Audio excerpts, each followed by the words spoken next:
கைலாஷ் உங்க மேல ஒரு ஃப்ராட் கேஸ் இருக்கு. அத பத்தின உண்மையை சொல்லுங்க. உண்மையா? நீ யாருக்கு என்ன உண்மையெல்லாம் வேணும்? Definitely not the media. ஒரு என்கொயரி கூட இல்லாம எனக்கு கிரிமினல் பட்டத்தை கட்டிட்டாங்க. என் வளர்ச்சி பிடிக்காத சில பேர் அவங்க பப்ளிசிட்டிக்காக என்ன டார்கெட் பண்றாங்க. இண்டஸ்ட்ரிக்கு வந்து 5 வருஷம் தான் ஆகுது. சோ உங்களை டார்கெட் பண்ணி என்ன பண்ண போறாங்க? Doesn't make sense. ஒரு மிடில் கிளாஸ் ஃபேமிலில இருந்து யாரோட சப்போர்ட்டும் இல்லாம வந்த ஒரு சாதாரண பையன் தான். நான் இன்னைக்கு உங்க முன்னாடி இங்க உட்கார்ந்து இருக்கிறதுக்கு ஒரே காரணம் பப்ளிக்கோட ஆதரவும் அன்பும் தான். எவ்வளவு கேவலமா நடிக்கிறாங்க சார். பாவம் சார் தலைவன். ஓ ஃபேன் சார். நான் பார்க்க நல்லா இருக்கேன்றதுனாலயோ இல்ல நல்லா நடிக்கிறேன்றதுனாலயோ இவங்க என் கூட நிக்கல. இந்த மாதிரி கேஸ் எல்லாம் போட்டாலும் என் மேல அவங்க வச்சிருக்கிற லவ் மாறாது. ஏன் தெரியுமா? என்ன எல்லாம் முட்டா பசங்க.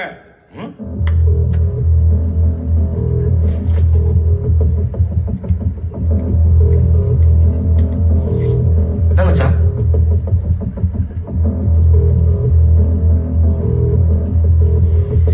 இல்ல இல்ல, ஏன்னா நான் அவங்கள ஒருத்தன். உன்னை ஹீரோன்னு சொல்றவங்க எல்லாம் முட்டா பசங்க.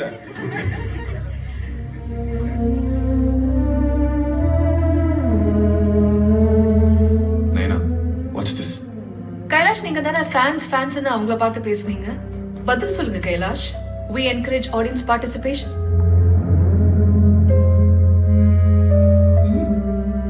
சொல்லுங்க. இல்ல தலைவா, எல்லாருமே முட்டா பசங்கனா. என் முத படத்துக்கே ஸ்டேட் கவர்மெண்ட் எனக்கு இதுக்கு பெஸ்ட் ஆக்டர் அவார்ட் கொடுத்தாங்க. சொல்லுங்க. காசை தூக்கி அடிச்சா எந்த கழுதையும் அவார்டு வாங்கலாம்.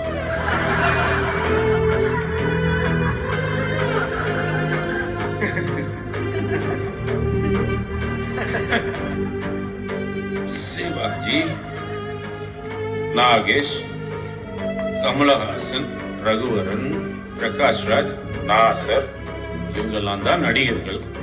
நீ அவர் அங்கிருந்து பேச சொல்லு. சார், நீங்க உங்க சீட்லயே உட்காருங்க, அங்க இருந்தே பேசுங்க. உன்னை நினைச்சா பாவமா இருக்குமா?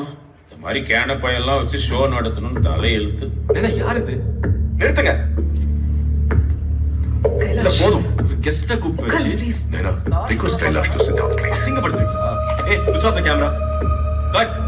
கட் பண்றா. இன்டர்வியூ முடிஞ்சது. யாரும் கட் பண்ண போறதும் இல்ல, நீயும் எங்கேயும் போல. இனிமே நான் சொல்லும் போது தான் கட். Sir, கொஞ்சம் calm ஆ இருங்க. யோ, Kailash, let me handle this please. Sir, I request you please உங்க சீட்ல போய் உட்காருங்க. கைலாஷ்.